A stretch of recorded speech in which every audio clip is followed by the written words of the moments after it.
Hey guys, welcome back to this video. इस video पे हम factors affecting stability of thermodynamic complexes का deal करने वाले। तो इस वीडियो पे हम देखेंगे आपके ऐसे कौन से फैक्टर्स हैं जो आपके थर्मोडायनेमिक कॉम्प्लेक्सेस की स्टेबिलिटी को अफेक्ट करते हैं। तो मेनली आपके तीन फैक्टर्स आते हैं जो आपके थर्मोडायनेमिक कॉम्प्लेक्सेस की स्टेबिलिटी को अफेक्ट करते हैं। पहला आता है आपका nature of central metal ion. Central metal ion का आपका नेचर कैसा है, लिगेंड्स का आपका नेचर कैसा है, और थर्ड है आपका सराउंडिंग कंडीशन। इस वीडियो पे हम nature of central metal ion के साथ डील करेंगे। इसमें भी आपके डिफरेंट डिफरेंट फैक्टर्स आते हैं nature of central metal ion पे।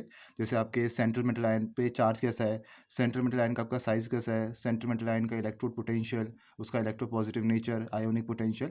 तो ये बहुत सारे फैक्टर्स हैं आपके सेंट्रल मेटल आयन पे जो इस वीडियो पे हम कवर करने वाले हैं। ठीक है, तो लिखा है पहले आपका factors according to nature of central metal ion which affects the stability of thermodynamic complex. तो nature of central metal ion पे जो आपका सबसे पहला फैक्टर आता है वो है आपका charge on metal ion.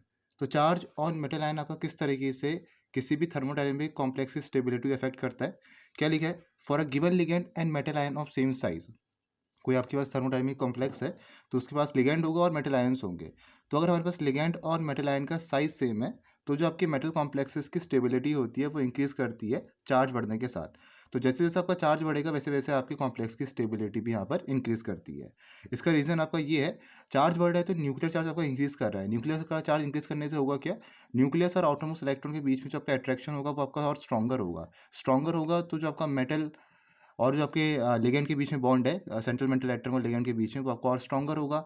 Bond जो आपकी लेंथ है वो आपकी थोड़ी सी डिक्रीज करेगी, बॉन्ड आपका जो स्ट्रेंथ है वो इंक्रीज करेगा, जिसकी वजह से आपका स्टेबिलिटी भी इंक्रीज करने वाली है। फॉर एग्जाम्पल मेरे पास यहाँ पर लैंथेनम 3 पॉजिटिव है, स्ट्रॉन्शियम 2 पॉजिटिव है और पोटेशियम पॉजिटिव है। तो देखो यहाँ पर स्टेबिलिटी बढ़ने के साथ आपके यहाँ पर जो चार्ज बढ़ने के साथ स्टेबिलिटी भी आपके यहाँ पर इंक्रीज कर रही है। अगर हम राइट टू लेफ्ट देखें तो जैसे जैसे आपका चार्ज इंक्रीज कर रहा है वैसे वैसे आपकी स्टेबिलिटी भी कॉम्प्लेक्स की इंक्रीज कर रही है।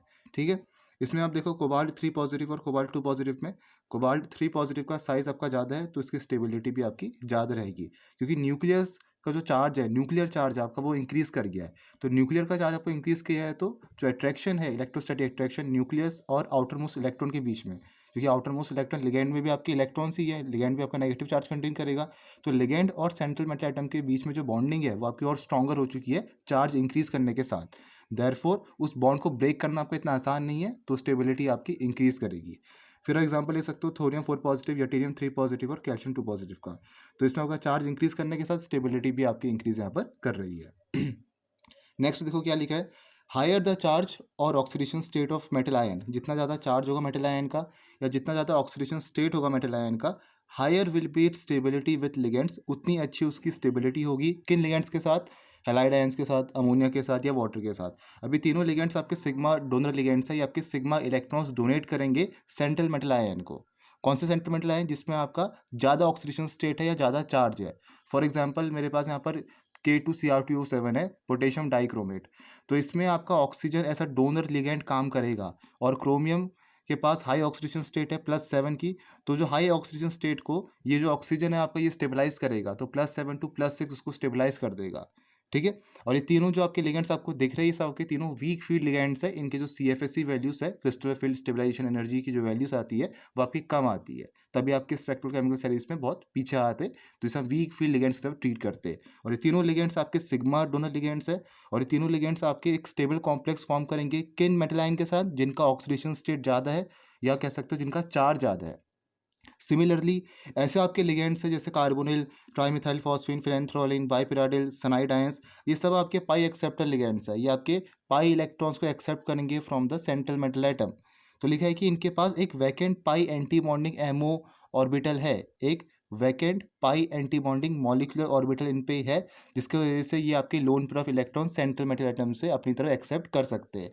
तो अगर मैं यहाँ पर आपको पीछे कार्बन ग्रुप का एमओ डायग्राम दिखाऊं, मॉलिक्यूलर ऑर्बिटल डायग्राम, तो ये आपका एमओ डायग्राम होता है कार्बनिक ग्रुप का, ये हमने एमओटी पे डिस्कस करा हुआ है। तो इसमें आप ध्यान से देखो तो इसमें आप देख सकते हो कि पाई एंटी बॉन्डिंग एक्स और पाई एंटी बॉन्डिंग वाई ये दोनों आपके वैकेंट ऑर्बिटल है, तो इसमें आपके इलेक्ट्रॉन्स अकोमोडेट हो सकते हैं from the central metal ion. तो यही चीज़ आपकी कह रखी है कि जितने भी आपके लिगेंड्स आपको दिख रहे हैं ये सब आपके पाई एक्सेप्टर लिगेंड्स है, तो इन पे vacant pi anti bonding molecular orbital present है। तो ये आपकी लोन पेयर ऑफ इलेक्ट्रॉन्स ले सकते हैं फ्रॉम द मेटल आइटम, जिसकी वजह से आपका एक स्टेबल कॉम्प्लेक्स फॉर्म करेंगे किन मेटल आयन के साथ, जिनका ऑक्सीडेशन स्टेट आपका कम है। तो इसमें आप देख सकते हो यहाँ पर आपका ऑक्सीडेशन स्टेट ज़्यादा है, यहाँ पर आपका ऑक्सीडेशन स्टेट कम है। तो जब आपका ऑक्सीडेशन स्टेट ज़्यादा होगा तो ये आपके उन लिगेंड्स को स्टेबल करेंगे, जैसे आपके X नेगेटिव NH3 H2O। तो जो आपके सिग्मा डोनर लिगेंड्स है उनके साथ आपका यहाँ पर स्टेबिलिटी फॉर्म करेंगे जब आपको मेटल आयन का ऑक्सीडेशन स्टेट ज़्यादा होगा। लेकिन जब आपका मेटल आयन का ऑक्सीडेशन स्टेट कम है तो जो आपके पाई एक्सेप्टर लिगेंड्स है इनके साथ आपका यहाँ पर ये स्टेबल कॉम्प्लेक्स फॉर्म करने वाले हैं। तो अगर मैं कंक्लूड करूँ इन 2 पॉइंट्स को, तो मैं लिख सकता हूँ यहाँ पर कि जो आपके पुअर पाई एक्सेप्टर है या जो आपके अच्छे सिग्मा डोनर लिगेंड्स है, जो आपके सिग्मा इलेक्ट्रॉन्स डोनेट कर रहे हैं, वो आपके स्टेबल कॉम्प्लेक्स फॉर्म करेंगे उन मेटल आयन के साथ जिनका ऑक्सीडेशन स्टेट ज़्यादा है। जबकि जो आपके पाई एक्सेप्टर लिगेंड्स है वो आपके स्टेबल कॉम्प्लेक्स फॉर्म करेंगे उन मेटल आयन के साथ जिनका ऑक्सीडेशन स्टेट लो है। तो ये 3 जो आपकी लाइन लिखी गई है इंपॉर्टेंट है। ये प्रीवियस 2 लाइन्स को आपका समराइज यहाँ पर करके लिखा हुआ है। ठीक है। सेकेंड फैक्टर आपका nature of central metal ion पे आता है, वो है size of central metal ion. तो सेंट्रल मेटल आयन का साइज आपका किस तरीके से किसी भी थर्मोडायनेमिक कॉम्प्लेक्स की स्टेबिलिटी को अफेक्ट करता है। लिखा है कि with increase in the size of metal ion, जैसे जैसे आपकी मेटल आयन का साइज इंक्रीज कर रहा है तो जो आपकी कॉम्प्लेक्स की स्टेबिलिटी है वो आपकी डिक्रीज कर जा रही है। तो साइज बढ़ने के साथ आपकी कॉम्प्लेक्स की जो स्टेबिलिटी है वो डिक्रीज कर रही है। इसका रीज़न क्या है? साइज बढ़ने के साथ हो क्या रहा है, आपका न्यूक्लियस और जो आपका आउटर मोस्ट इलेक्ट्रॉन है उसके बीच में जो डिस्टेंस है वो आपकी इंक्रीज कर रही है। तो न्यूक्लियस और आउटर मोस्ट इलेक्ट्रॉन के बीच में डिस्टेंस इंक्रीज करेगी तो उससे आपका जो बॉन्ड लेंथ है वो वीक हो जाएगा। बॉन्ड लेंथ वीक हो जाएगा तो आपके यहाँ पर उस बॉन्ड को ब्रेक करना आपका आसान रह जाएगा। देयरफॉर आपके जो ये साइज इंक्रीज करने के साथ आपकी जो स्टेबिलिटी है कंपाउंड की वो आपकी डिक्रीज कर रही है। बॉन्ड लेंथ आपका वीक बढ़ गया, बॉन्ड लेंथ आपका जब लंबा हो जाएगा तो वीक हो जाएगा। दैट मीन्स उसको डिसोसिएशन एनर्जी है वो भी आपकी कम रह जाएगी। तो आपके यहाँ पर वो जो स्टेबिलिटी है वो भी आपकी उस कॉम्प्लेक्स की डिक्रीज करेगी। ठीक है। तो ये इसका रीज़न है। लिखा है for the metal ions with same charge in complexes with same ligand. अगर आपके पास कोई मेटल आयन है जिसका चार्ज सेम है और उसमें जो आपका लिगेंड है वो भी आपका सेम प्रेजेंट है, तो जो आपकी कॉम्प्लेक्स की स्टेबिलिटी है वो डिक्रीज कर रही है with increase in the size of metal ion. जैसे जैसे मेटल आयन का साइज आपका इंक्रीज कर रहा है वैसे वैसे आपकी कॉम्प्लेक्स की स्टेबिलिटी यहाँ पर डिक्रीज कर रही है। तो यहाँ से हम कंक्लूड कर सकते हैं, अगर हम पीरियोडिक टेबल पे देखें तो hence the stability of the complexes of metal ions belonging to the same group decreases down the group because size of metal ion increases down the group. तो अगर हम ग्रुप में देखें फ्रॉम टॉप टू बॉटम, यहाँ से हम देख सकते हैं कि नीचे आपका यहाँ पर क्या होता है, एटॉमिक साइज आपका इंक्रीज करता है। तो एटॉमिक साइज आपका टॉप टू बॉटम इंक्रीज करेगा ग्रुप में, जिसके कारण आपका यहाँ पर साइज इंक्रीज कर रहा है तो स्टेबिलिटी आपकी कॉम्प्लेक्स की डिक्रीज करेगी। तो वही लाइन आपकी यहाँ पर लिखी हुई है। तो यहाँ पर हमने एग्जाम्पल के फॉर्म पर एल्कलाइन मेटल्स और एल्कलाइन अर्थ मेटल्स 2 ले रखे, ग्रुप 1 और ग्रुप 2 के मेटल्स ही है। तो एल्कलाइन अर्थ मेटल्स में आप देखो, एल्कलाइन मेटल्स में तो इसमें आप देख सकते हो कि आपके जो साइज बढ़ने के साथ, आपके एटॉमिक साइज बढ़ने के साथ क्या हो रहा है, आपकी स्टेबिलिटी यहाँ पर डिक्रीज कर रही है। तो देखो फ्रॉम टॉप टू बॉटम आपका साइज यहाँ पर इंक्रीज करेगा, लिथियम से लेकर सीजियम तक। तो साइज इंक्रीज करेगा तो आपका जो स्टेबिलिटी है वो इस ऑर्डर में डिक्रीज कर रही है, जस्ट रिवर्स पे। तो ऐसे आपकी स्टेबिलिटी डिक्रीज करेगी क्योंकि जो सीजियम का साइज आपका सबसे ज़्यादा होगा तो इसकी स्टेबिलिटी आपकी सबसे कम होगी। सिमिलर में अगर मैं एल्कलाइन अर्थ मेटल्स लूँ, ये आपका ग्रुप 2 के एलिमेंट्स है, तो from top to bottom group में अगर हम देखें तो इसमें आपका साइज बढ़ रहा है। From top to bottom radium का साइज सबसे ज़्यादा होगा तो इसकी स्टेबिलिटी आपकी सबसे कम रहेगी क्योंकि साइज आपका इंक्रीज कर गया। तो इस तरीके से आपकी स्टेबिलिटी डिक्रीज कर रही है। ठीक है। अब अभी हम ऊपर हम एल्कलाई अर्थ मेटल्स और एल्कलाइन अर्थ मेटल्स की बात कर रहे थे, alkali metals alkaline earth metals की।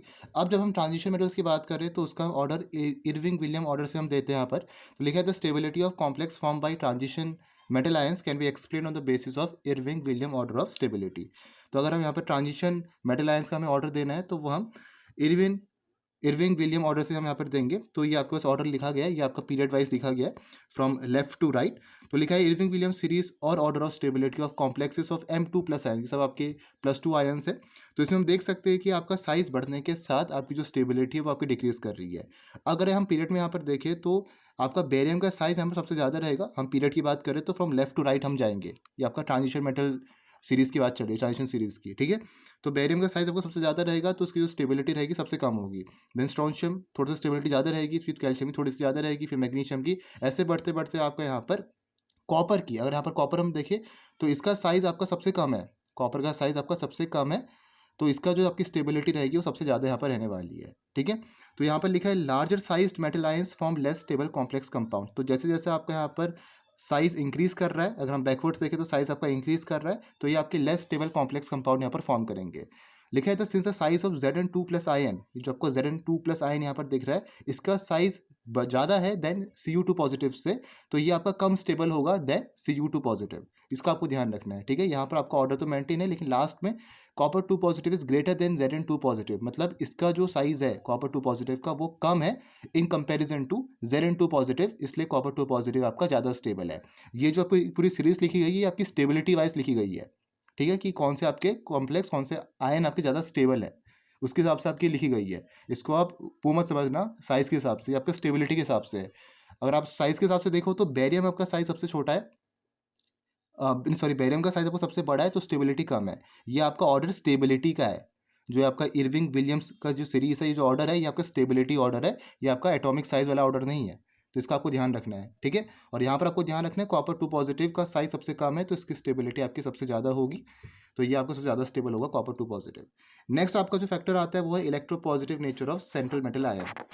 अब आपका मेटल आयन का इलेक्ट्रोपॉजिटिव नेचर किस तरीके से आपके कॉम्प्लेक्स स्टेबिलिटी को अफेक्ट कर रहा है, क्या लिखा था, bonding between metal ion and ligand is due to coordinate bond between ligand and metal ion. आपके बीच में जो वो मेटल एटम और जो आपके लिगेंड के बीच में जो बॉन्ड फॉर्म हो रहा है, वो आपके कैसे फॉर्म हो रहा है, जब आपके लिगेंड्स यहाँ पर इलेक्ट्रॉन्स डोनेट कर रहे हैं मेटल आयन को, तभी आपका एक कोऑर्डिनेट बॉन्ड यहाँ पर फॉर्म हो रहा है, जिसमें आपकी वन साइड शेयरिंग हो रही है। तो लिखा है कि जब आपका जितना लेस इलेक्ट्रोपॉजिटिव मेटल होगा या जितना ज़्यादा उसकी इलेक्ट्रोनेगेटिविटी होगी, उतना आसानी से यहाँ पर लिगेंड्स इलेक्ट्रॉन्स को अट्रैक्ट करेंगे, सॉरी, मतलब मेटल आयन उतने आसानी से यहाँ पर लिगेंड से इलेक्ट्रॉन्स को अपनी तरफ अट्रैक्ट करेंगे, क्योंकि हमें पता है इलेक्ट्रोनेगेटिविटी की definition, the tendency to attract the shared pair of electron from the another atom, ये होता है आपका इलेक्ट्रोनेगेटिविटी, ठीक है। तो कोई भी आपका कॉम्प्लेक्स, कोई भी आपका जो आयन है, जितना ज़्यादा इलेक्ट्रोनेगेटिव होगा, उतने आसानी से वो लिगेंड से इलेक्ट्रॉन्स अपनी तरफ अट्रैक्ट करेगा, तो उतना अच्छा आपका जो कॉम्प्लेक्स फॉर्म होगा वो आपका स्टेबल यहाँ पर बनेगा। फिर लिखा था greater charge to radius ratio of a metal ion, high positive charge in metal ion, greater will be its electron attracting tendency, thus greater stability of the complex found by it. जितना ज़्यादा आपका charge to radius ratio रहेगा, Q over R का ratio आपका जितना ज़्यादा रहेगा metal ion का, उतना अच्छा टेंडेंसी होगी उस मेटल आयन की इलेक्ट्रॉन्स को अट्रैक्ट करने के लिए फ्रॉम द लिगेंड्स, और उतना आपका कॉम्प्लेक्स यहाँ पर स्टेबल फॉर्म होगा। क्योंकि चार्ज टू रेडियस अगर हम यहाँ पर देखें जितना ज़्यादा होगा, कहने का मतलब है कि रेडियस आपका जितना कम होगा और चार्ज आपके किसी भी आयन में जितना ज़्यादा होगा, मतलब इनका जो रेशियो है क्यू ओवर आर का जो रेशियो है, अगर आपका जितना ग्रेटर होगा, तो ग्रेटर से यहाँ पर क्या समझ रहे हैं कि चार्ज आपका कम है, चार्ज टू रेडियस रेशियो लिखा है मतलब क्यू ओपन आर, तो रेडियस जितना आपका कम होगा किसी भी मेटल आयन का और चार्ज जितना भी ज़्यादा होगा, तो तभी तो आपका क्यू ओवर आर का जो रेशियो आपका ग्रेटर आएगा। जब रेडियस कम होगा और चार्ज ज़्यादा होगा, तभी तो आपका चार्ज टू रेडियस रेशियो ज़्यादा आएगा। तो जितना ज़्यादा आपका चार्ज टू रेडियस रेशियो रहेगा मेटल आयन का, उतना यहाँ पर उसके पास इलेक्ट्रॉन अट्रैक्टिंग टेंडेंसी यहाँ पर रहेगी, और उतना यहाँ पर आपका कॉम्प्लेक्स स्टेबल फॉर्म होगा। ये आपका यहाँ पर कहा गया है, ठीक है। क्योंकि अभी हमने बात करी थी रेडियस आपका, एटॉमिक साइज आपका यहाँ पर कम रहना चाहिए स्टेबल के लिए, और चार्ज आपका ज़्यादा रहना चाहिए स्टेबिलिटी रहने के लिए किसी कॉम्प्लेक्स में, ठीक है। तो वही बात आपके क्यू अपन और रेशियो में यहाँ पर कही गई है। फोर्थ आपका जो फैक्टर आता है जो आपके थर्मोडायनेमिक कॉम्प्लेक्स की स्टेबिलिटी को अफेक्ट करते हैं, वो है hard and soft acid nature of metal ion. तो हार्ड एसिड्स आपके क्या रहते हैं, हम कह सकते हैं कि जिनका चार्ज कम हो वो आपके हार्ड एसिड्स होते हैं, या जिनका साइज़ ज़्यादा हो, या जिनके जो आपके आयोनिक बॉन्ड्स फॉर्म करते हो, जिनकी इलेक्ट्रोनेगेटिविटी ज़्यादा हो, तो वो सब आपके हार्ड एसिड्स में यहाँ पर आते हैं। तो लिखे कि hard acid can form stable complexes, जो आपके हार्ड एसिड्स होते हैं वो आपके स्टेबल कॉम्प्लेक्सेस फॉर्म करेंगे with hard base, while soft acid can form stable complexes with soft base. तो जो आपके हार्ड एसिड्स है, जिनका चार्ज कम है, जिनका साइज़ ज़्यादा है, या कह सकते हो जिनका इलेक्ट्रोनेगेटिविटी ज़्यादा है, या जो आयोनिक बॉन्ड्स आपके फॉर्म कर रहे हैं, जिनका पोलराइजिंग पावर ज़्यादा है, तो वो आपके स्टेबल कॉम्प्लेक्स फॉर्म करेंगे हार्ड बेस के साथ ही। जबकि जो आपके सॉफ्ट एसिड्स है वो आपके स्टेबल कॉम्प्लेक्स फॉर्म करेंगे सॉफ्ट बेस के साथ ही, ठीक है। तो हार्ड एसिड्स वाले हार्ड बेस के साथ स्टेबल कॉम्प्लेक्स फॉर्म करेंगे, और सॉफ्ट एसिड वाले आपके सॉफ्ट बेस के साथ यहाँ पर स्टेबल कॉम्प्लेक्स फॉर्म करेंगे। लिखा है कि the hardness of metal ion increases with oxidation number, and thus hard acid can form stable complexes with the ligands having highly electronegative donor atoms such as nitrogen, oxygen, fluorine, सबके hard base है, forming the electrostatic bond. अब हमने देखा कि आपका hard acids क्या रहते हैं, जिन पे चार्ज आपका ज़्यादा हो, तो किसी भी मेटल आयन की हार्डनेस हम कैसे बढ़ा सकते हैं, जब उसका हम ऑक्सीडेशन नंबर या उस पर जो चार्ज है वो हम इंक्रीज करें, तब आपके हार्ड एसिड यहाँ पर स्टेबल कॉम्प्लेक्स फॉर्म करेंगे किन लिगेंड्स के साथ, जिनकी इलेक्ट्रोनेगेटिविटी बहुत ज़्यादा है। किनकी इलेक्ट्रोनेगेटिविटी ज़्यादा होती है, फ्लोरीन की, ऑक्सीजन की, नाइट्रोजन की, क्लोरीन की, तो ये सब आपके हार्ड बेस में आते हैं। तो इनके साथ ये आपके स्ट्रॉन्गर इलेक्ट्रोस्टैटिक बॉन्ड फॉर्म करेंगे, जिसकी वजह से आपकी कॉम्प्लेक्स की स्टेबिलिटी इंक्रीज करेगी। सिमिलरली अगर हम बात करें सॉफ्टनेस ऑफ मेटल की, तो किसी भी मेटल आयन की सॉफ्टनेस हम कैसे इंक्रीज कर सकते हैं? विथ डिक्रीज इन चार्ज, क्योंकि सॉफ्ट एसिड में आपका चार्ज कम रहता है, हार्ड एसिड्स में आपके चार्ज ज़्यादा रहता है। ठीक है, तो मेटल आयन की सॉफ्टनेस हम कैसे इंक्रीज करेंगे? With decrease in charge, and hence soft acid can form stable complexes with the ligands having donor atoms like phosphorus, sulphur, chlorine. ये सब आपके सॉफ्ट बेसिस है जो आपके कोवलेंट बॉन्ड फॉर्म करेंगे। तो सॉफ्ट एसिड में आपके कोवलेंट बॉन्ड फॉर्म होंगे। अगर हमें मेटल आयन की सॉफ्टनेस को इंक्रीज करना है तो हमें यहाँ पर चार्ज को डिक्रीज करना पड़ेगा सॉफ्ट एसिड्स के। तो सॉफ्ट एसिड्स स्टेबल कॉम्प्लेक्सेस किसके साथ फॉर्म करेंगे? उन सॉफ्ट बेसिस के साथ जैसे आपके फॉस्फोरस, सल्फर, क्लोरीन, जिसकी इलेक्ट्रोनेगेटिविटी आपकी बहुत कम है। तो यहाँ पर आपके कोवलेंट बॉन्ड फॉर्म होंगे। क्लियर हो गया? तो यहाँ पर आपके सॉफ्टनेस की बात कही गई है और यहाँ पर आपके हार्डनेस की बात की गई है मेटल आयन के। एक एग्जाम्पल के फॉर्म पे यहाँ पर हम देखते हैं, लिखा है कि Fe3+ ion tends to form stronger and more stable complexes with oxygen donor ligands than nitrogen donor ligands. क्यों? क्योंकि Fe3+ आयन पे चार्ज आपका ज़्यादा है in comparison to Fe2+ ion. तो चार्ज ज़्यादा है तो ये आपके उसी लिगेंड्स के साथ बॉन्ड बनाएगा जिसकी इलेक्ट्रोनेगेटिविटी आपकी ज़्यादा है। तो ऑक्सीजन और नाइट्रोजन केस में आपके ऑक्सीजन की क्या रहती है? इलेक्ट्रोनेगेटिविटी ज़्यादा रहती है। ऑक्सीजन जो आपकी इलेक्ट्रोनेगेटिविटी का ऑर्डर होता है कैसे जाता है? फ्लोरीन, ऑक्सीजन, नाइट्रोजन, Cl, इस तरीके से FONCl, इस तरीके से आपका ऑर्डर जाता है इलेक्ट्रोनेगेटिविटी का। तो ऑक्सीजन का जो आपका इलेक्ट्रोनेगेटिविटी है वो नाइट्रोजन से ज़्यादा है, और Fe3+ में आपका जो चार्ज है इन कंपैरिजन टू Fe2+ वो ज़्यादा है। तो इन दोनों के बीच में जो कॉम्प्लेक्स आपका बनेगा वो स्टेबल कहलाएगा। लिखा है कि while Fe2+ ion tends to form stronger and more stable complex with nitrogen donor ligands than oxygen donor ligands. तो Fe2+ आयन इसका चार्ज आपका कम है इन कंपैरिजन टू Fe3+। तो ये आपके किसके साथ स्ट्रॉन्गर कॉम्प्लेक्स बनाएगा? नाइट्रोजन डोनर लिगेंड्स के साथ in comparison to oxygen donor, क्योंकि यहाँ पर आपकी इलेक्ट्रोनेगेटिविटी कम किसकी है? नाइट्रोजन की है। तो ये उसी के साथ आपके यहाँ पर कॉम्प्लेक्स फॉर्म करेगा जिसका चार्ज कम हो। यही बात आपकी सेकंड पॉइंट पे लिखी गई है। ठीक है, तो इस दोनों का आपको जो एग्जाम्पल है आपका यहाँ से लिखा गया है। ठीक है, फिफ्थ पॉइंट है आपका इलेक्ट्रोड पोटेंशियल। तो इलेक्ट्रोड पोटेंशियल आपके कैसे अफेक्ट कर रहा है कॉम्प्लेक्स स्टेबिलिटी को? इलेक्ट्रोड पोटेंशियल मतलब रिडक्शन पोटेंशियल। दो बात आपको ध्यान रखनी है, इलेक्ट्रोकेमिस्ट्री भी हमने पढ़ा है। जितना ज़्यादा आपका रिडक्शन पोटेंशियल है, मतलब जितना नेगेटिव आपका रिडक्शन पोटेंशियल है, उतना आपका वो जो मेटल आयन है वो आपका स्ट्रॉन्गर रिड्यूसिंग एजेंट की तरह एक्ट करेगा। जितना ज़्यादा आपका नेगेटिव रिडक्शन पोटेंशियल होगा तो ठीक है, रिड्यूसिंग एजेंट की तरह एक्ट करेगा, मतलब दूसरे को आसानी से यहाँ पर दूसरे को तो आपको रेड्यूस करा लेगा लेकिन खुद यहाँ पर आपको ऑक्सीडाइज हो जाएगा। ठीक है, the metal ions have large value of reduction potential such as lithium plus और बेरियम 2 पॉजिटिव। इनकी ज़्यादा नेगेटिव रिडक्शन पोटेंशियल यहाँ पर होता है, तो ये आपके स्टेबल कॉम्प्लेक्स फॉर्म करेंगे उन लिगेंड्स के साथ जिनकी इलेक्ट्रोनेगेटिविटी ज़्यादा है, लाइक नाइट्रोजन, ऑक्सीजन और फ्लोरीन। ठीक है, तो लिथियम पॉजिटिव और बेरियम 2 पॉजिटिव, इनका जो रिडक्शन पोटेंशियल है ये आपका बहुत ज़्यादा है, मतलब नेगेटिव में आपका बहुत ज़्यादा है। तो अगर आप इस इलेक्ट्रोकेमिकल सीरीज में अगर आप देखो तो टॉप में रहते हैं, मतलब इनके ये आपके एक रेड्यूसिंग एजेंट की तरह एक्ट कर रहे हैं, लिथियम पॉजिटिव और बेरियम 2 पॉजिटिव। रेड्यूसिंग एजेंट मतलब दूसरे को रेड्यूस करा लेंगे आसानी से और खुद यहाँ पर ऑक्सीडाइज हो जाएंगे। ठीक है, तो ये आपके स्टेबल कॉम्प्लेक्स फॉर्म करेंगे किनके साथ? इलेक्ट्रोनेगेटिव एटम के साथ, लाइक नाइट्रोजन, ऑक्सीजन और फ्लोरीन। ठीक है, इन कॉन्ट्रास्ट अगर हम यहाँ पर देखें तो जो आपके मेटल आयन है जिनका पॉजिटिव रिडक्शन पोटेंशियल है, जो आपकी इलेक्ट्रोकेमिकल सीरीज में जब आप देखोगे यहाँ पर तो सबसे नीचे आएंगे, जैसे पैलेडियम है या प्लेटिनियम है, ये सब आपके यहाँ पर इनका जो रिडक्शन पोटेंशियल आपका पॉजिटिव में आता है। तो ये आपके ऑक्सीडाइजिंग एजेंट अच्छे हैं, दूसरों को अच्छे से ऑक्सीडाइज करेंगे लेकिन खुद आपके रेड्यूस हो जाएंगे। ठीक है, the metal ions with positive oxidation reduction potential such as palladium 2 positive, platinum 2 positive, they form stable complexes with the ligands having donor atoms like phosphorus, sulphur, chlorine which are highly polarisable. तो ये आपके उन ligands के साथ, उन donor atom के साथ यहाँ पर स्टेबल कॉम्प्लेक्स फॉर्म कराएंगे जिनकी जो आपके हाईली पोलराइजेबल है, जैसे आपके फॉस्फोरस हो गया, सल्फर हो गया, क्लोरीन हो गया। तो इनके साथ आपके स्टेबल कॉम्प्लेक्स यहाँ पर फॉर्म करने वाले जिनका आपका पॉजिटिव रिडक्शन पोटेंशियल यहाँ पर रहेगा। ठीक है, सिक्स्थ आपका जो फैक्टर आता है वो है class of metal ions. Metals की इलेक्ट्रॉन एक्सेप्टिंग टेंडेंसी के बेसिस में चैट एंड आर्लेट ने 1959 पे यहाँ पर मेटल्स को 3 कैटेगरीज में डिवाइड किया है। पहला आपका क्लास ए मेटल्स आते, सेकंड आपके क्लास बी मेटल्स आते, और तीसरा आपके आते बॉर्डर लाइन यहाँ पर मेटल्स रहते जो इन दोनों के बीच में रहते हैं। तो सबसे पहले हम डील करेंगे क्लास ए मेटल के साथ। ये आपके बेसिकली जो हार्ड एसिड्स होते या जो आपके हार्ड मेटल्स होते ये आपके उसमें आते हैं क्लास ए मेटल्स में, जैसे आपके जो जिनका इलेक्ट्रोपॉजिटिव कैरेक्टर बहुत ज़्यादा होगा, जिनका साइज़ आपका स्मॉल है, जिनमें चार्ज आपका बहुत ज़्यादा है, हाई ऑक्सीडेशन स्टेट है मतलब, या not have easily distorted outer electron, इन पे लैक ऑफ डी इलेक्ट्रॉन्स है, और ये आपके इलेक्ट्रोस्टैटिक बॉन्ड फॉर्म करते हैं लिगेंड्स के साथ। तो ये सब आपके क्लास ए मेटल्स पर आते हैं। बेसिकली आप समझ सकते हो जो आपके हार्ड एसिड्स होते हैं, जो हार्ड मेटल्स होते हैं, वहीं आपके क्लास ए के मेटल्स होते हैं। इनका इलेक्ट्रोपॉजिटिव कैरेक्टर ज़्यादा होता है, साइज स्मॉल होता है, ऑक्सीडेशन स्टेट आपका ज़्यादा रहेगा, या अच्छे आपका इलेक्ट्रोस्टैटिक जो आपका बॉन्ड फॉर्म हो रहा है लिगेंड्स और सेंट्रल मेटल एटम के बीच में वो आपका स्ट्रॉन्गर होगा, और इनमें आपके डी इलेक्ट्रॉन्स की कमी रहती है। ठीक है, कुछ एग्जांपल्स अगर हम ले यहाँ पर क्लास ए मेटल्स के, तो ये आपके मेनली यहाँ पर हार्ड एसिड्स ही है। तो इसमें अगर हम देखें तो क्या है आपके पास hydrogen H positive alkali metals आते हैं, lithium positive, sodium positive, potassium positive, फिर आपके ग्रुप 2 के एलिमेंट्स आ गए alkaline earth metals, beryllium, magnesium, calcium.